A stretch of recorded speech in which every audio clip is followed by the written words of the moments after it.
नमस्ते मित्रों, भाइयों बहनों। परी आवरण, बाहरी आवरण, इस प्रकृति के बाहरी आवरण को, बाहरी कपड़ों को, बाहरी सुरक्षा तंत्र को हम पर्यावरण कहते हैं। और हर मनुष्य का धर्म है कि अपने आसपास की प्रकृति को अधिक से अधिक बना के, बचा के और उसका संरक्षण करे। जैसे हमारा स्किन होता है, सारे अंगों को कवर करके रखता है, वैसे ही प्रकृति की सारी जो व्यवस्थाएं हैं, संचालन की व्यवस्थाएं, उसको ये कवर करके रखता है, उसको ऑक्सीजन प्रदान करता है, सुरक्षा प्रदान करता है। तो जैसे मैं एक नारियल खरीद के लाया तो देखा उसमें उसके डाभ जो हैं अंकुर आने लगे, तो उसको मैंने एक गमले में डाल दिया। देखिए पौधा तैयार हो गया। अब एक नारियल से हजारों नारियल हमें प्राप्त होंगे भविष्य में। आम खाए, गुठली को धो के ऐसे लगा दिया, मिट्टी, रेती, गोबर बराबर भागों में डाला। जितना मिट्टी उतना ही गोबर, उतना ही रेती। और ऐसे ऐसे पॉलीथीन में कहीं से उठा लिया ऐसा पॉलीथीन, वैसे बाजार में भी आता है, उसमें मिट्टी गोबर डाल के उस गुठली को डाल दिया। देखिए आम का पौधा हो गया।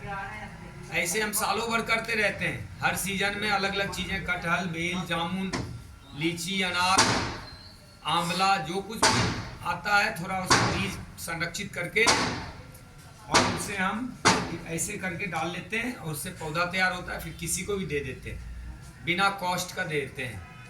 और अगर कोई कॉस्ट देना चाहे तो उससे प्राप्त भी करते हैं। ऐसा नहीं कि, क्योंकि इसको संरक्षित करने में बहुत सारा खर्च पड़ता है। फिर भी अभी जो हालत है पर्यावरण की, इतनी समस्याएं हो रही है, सांस खुल के नहीं आ रहा है, लोगों को अन्न, फल, फूल, वनस्पतियां, औषधियां प्राप्त करने में दिक्कत हो रही है, महंगी मिल रही है। अगर सब लोग थोड़ा थोड़ा लगाएं ये सब चीज़ें तो ये चीज़ें सस्ती हो जाएगी, फल भी सस्ता हो जाएगा अगर लोग फल लगाएं तो। लेकिन लोग लगाते नहीं, फिर ये महंगा हो जाता है क्योंकि इसकी स्कार्सिटी होती मार्केट में।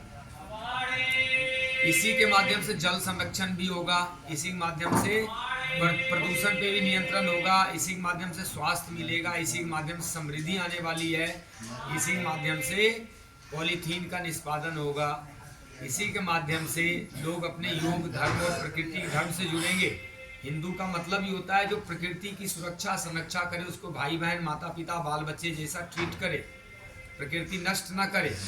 ये दूसरे मजहब वालों का काम है प्रकृति को दोहन करना, नष्ट करना। हिंदू तो उसको संरक्षित करते हैं। आप लोगों को पता होगा बिश्नोई समाज हिरण के बच्चों को बचाने के लिए प्राण तक दे देता है। यही हिंदू का धर्म है। दूसरा, हिंदू जो वेद का, उपनिषद का ज्ञान प्राप्त करे, इस आधार पे तो फिर हिंदू बहुत कम मिलेंगे इस देश में। इसीलिए समस्या आ रही, धर्म का ज्ञान नहीं है। हमारे अपने जो भारतीय व्यवस्था, जीवन व्यवस्था है, उसका बोध नहीं है, इसलिए समस्या आती है। तो मैं सबसे आह्वान भी करूंगा कि आप भी कुछ पर्यावरण, प्रकृति, गौ, गायत्री, गीता, गंगा, जल संरक्षण, पॉलीथीन निष्पादन, योग वगैरह के ऊपर कुछ काम करो। अपने बर्थडे पर, अपने मैरिज एनिवर्सरी पर, घर के कोई भी मुंडन संस्कार हो, कोई फंक्शन हो, कुछ भी हो, एक पौधा तो लगाओ। हर दुकानदार, हर मकान मालिक जिसके पास अपना घर है, 2-4 पौधे छत पे लगा ले। जितने भी दुकान है शहरों में, हर दुकान के आगे 2-4 पौधे रखे हो या ऊपर कहीं पे व्यवस्था बना ले। कितना बड़ा भला होगा देश और दुनिया का, कितना अधिक ऑक्सीजन और कितना अधिक वर्षा हमारे प्राप्त हो सकता है। लेकिन करना कुछ नहीं है। मैंने पढ़ा था कहीं कि मनुष्य या तो भयंकर कंजूस हो जाए या भयंकर उदार हो जाए, दोनों में उसका कल्याण है। भयंकर कंजूस होगा, उसको कहीं घूमने नहीं जाना, अधिक कपड़े नहीं पहनना है, गाड़ी घोड़ा इस्तेमाल नहीं करना है, ज़्यादा भोजन नहीं करना है, ज़्यादा प्रकृति का दोहन नहीं करना है। अति उदार हो जाएगा कि सारी प्रकृति, सारी धरती, सारा देश हमारा है, हमें इसको बचाना, हमें इसकी सुरक्षा करनी है, हमें इसका संरक्षण करना, हमें उसकी उन्नति करनी है, समृद्धि करनी है। या तो उदार हो जाओ, पूरा देश अपना मानो, पूरा दुनिया अपना मानो, या परम कंजूस हो जाओ कि मुझे किसी से कुछ लेना देना नहीं, मुझे पैसे भी नहीं खर्चना। दोनों में कल्याण है। लेकिन न ययौ न तस्थौ, न दो आगे जा रहे हैं न पीछे खिसक रहे हैं। एक ऐसी जगह पे फंसे हुए खड़े हैं जहाँ पे भोग भी कर रहे हैं, कुछ बचत भी नहीं हो पा रही है, और चाहते भी हैं बचत, चाहते हैं लेकिन करते कुछ नहीं। अंकल जी हैं 70-75 साल के बुजुर्ग हैं, रामचंद्र नाम है इनका, बहादुरगढ़ के।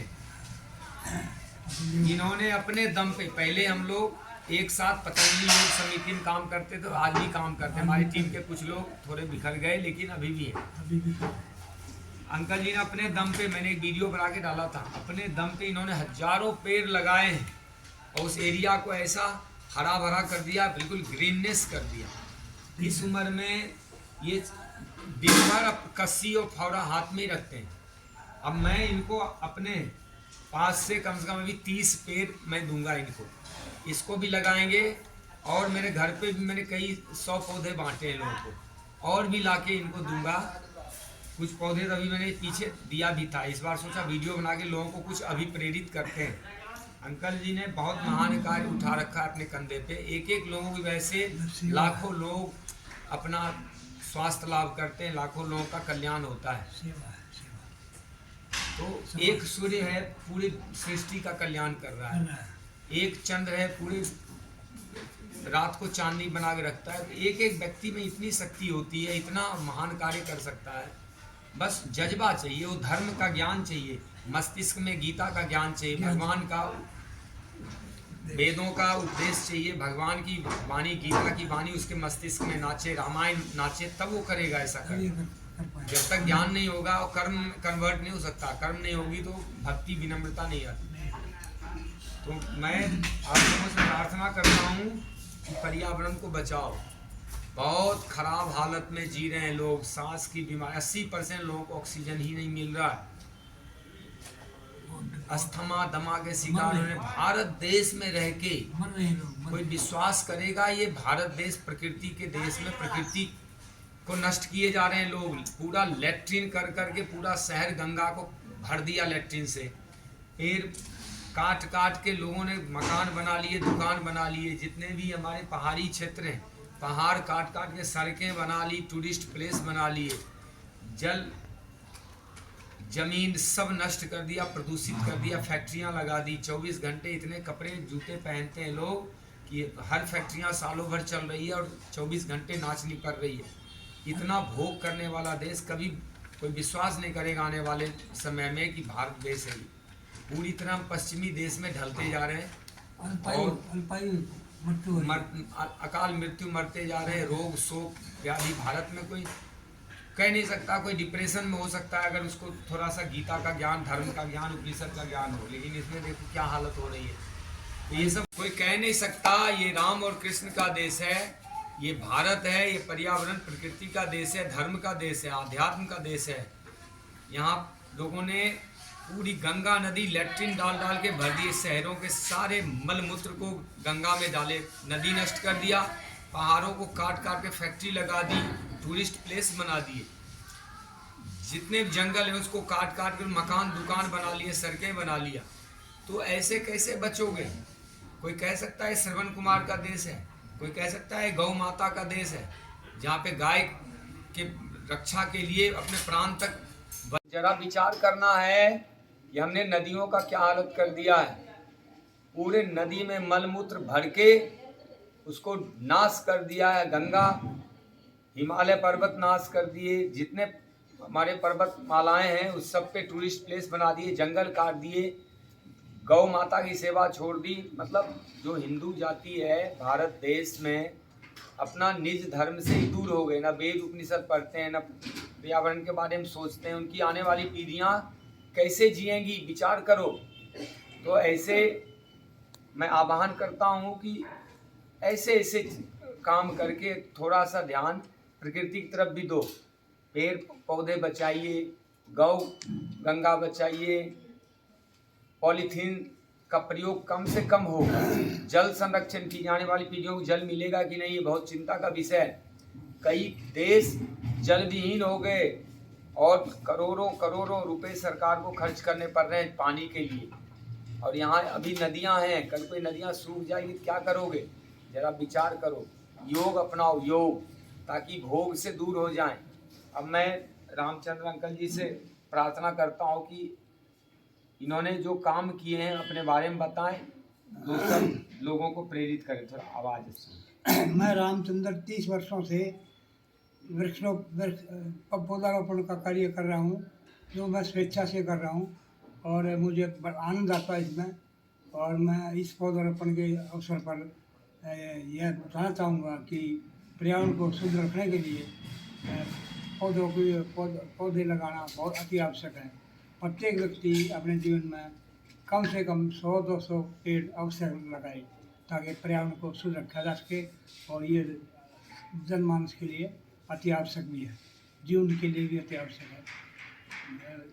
सबसे मैं यही प्रार्थना करता हूँ कि प्रत्येक नागरिक अपने अपने इस कर्तव्य को, धर्म को निभाए। अपने जन्मदिन पे लगाओ, हाँ, मैरिज एनिवर्सरी पे, कोई भी फंक्शन पे एक पौधे तो लगाओ। इससे जन कल्याण होगा। घर में रखो, छत पे, दुकानों में रखो, हर व्यक्ति दुकान में रखे, कितनी क्या क्या चीजें हो सकती। इससे मानस जीवन का उद्धार होगा और प्रकृति से लोग जुड़ेंगे, जो कि बहुत ही आवश्यक है। ठीक है, जय श्री राम। जय श्री राम। बहुत बहुत धन्यवाद।